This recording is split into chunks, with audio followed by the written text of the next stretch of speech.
तो यहां पर राम जी का जीवन थोड़ा संक्षेप में ही हम जानेंगे, कृष्ण कथा की ओर चलेंगे। श्री राम बड़े ही सीधे बालक हुए, इसलिए उनकी बाल लीलाएं इतनी नहीं है, क्योंकि उन्होंने कोई शैतानियां कोई बदमाशियां नहीं करी श्री कृष्ण की तरह। उनकी बाल लीलाएं अगर देखी जाए तो एक ही मानी गई है कि भगवान जब चलना सीखते हैं, ठुमक चलत रामचंद्र, थोड़े ही बड़े होते हैं, गुरुजी के साथ चले जाते हैं, उनकी सहायता करते हैं, शिक्षा ग्रहण करते हैं, सीता माता के साथ विवाह होता है, राज सिंहासन मिलने ही वाला है कि एक रात पहले, सिर्फ एक रात पहले कैकेयी माता अपने दो वचन मांगती है। क्या मांगती है? भरत को राज सिंहासन और श्री राम को वनवास। अपने पिता के वचन को पूरा करने के लिए श्री राम वनवास के लिए निकलते हैं। उनके साथ लक्ष्मण जी और सीता माता जाती है। वन में कुछ समय के बाद सीता माता का हरण हो जाता है, रावण उन्हें ले जाते हैं। युद्ध करने के लिए भगवान किसकी सेना तैयार करते हैं? देखिए, श्री राम का जीवन संघर्ष का जीवन है। संघर्षों से कैसे लड़ना है, ये श्री राम के जीवन से सीख लेनी चाहिए।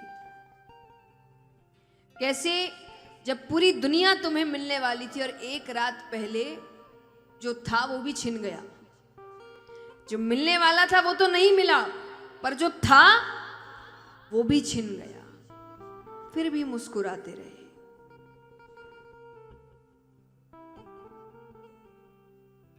मना किया था सबको जाने के लिए, लक्ष्मण जी को, सीता माता को, नहीं माने।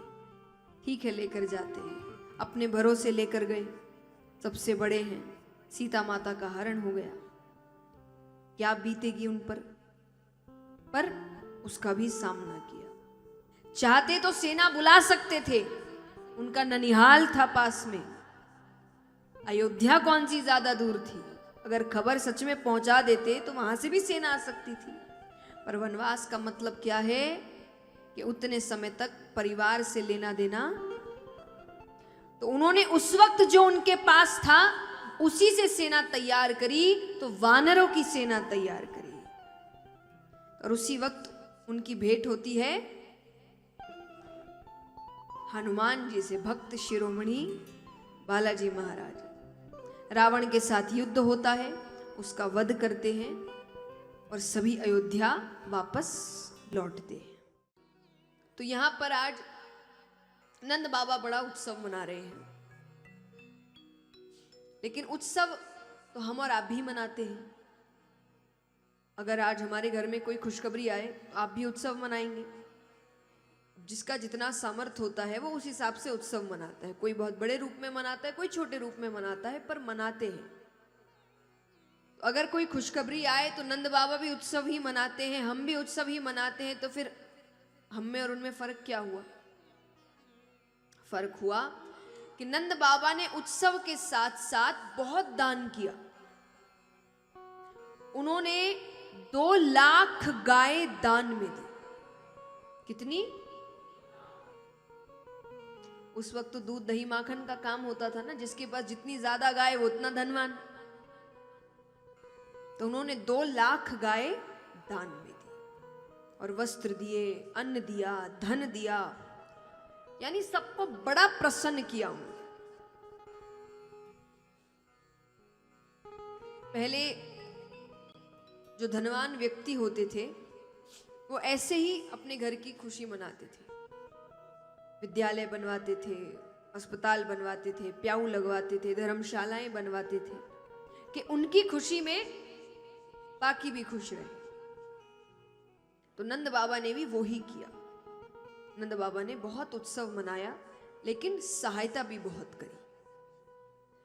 अब यहां पर कंस के पास क्या हो रहा है? वसुदेव जी उस कन्या को लेकर मथुरा वापस पहुंचते हैं। कारागार के अंदर गए, जैसे ही सही तरीके से पहुंच गए कि बेड़ियां अपने आप लग गई, दरवाजे बंद हो गए। जो सैनिक नींद में चले गए थे वो नींद से जागते हैं।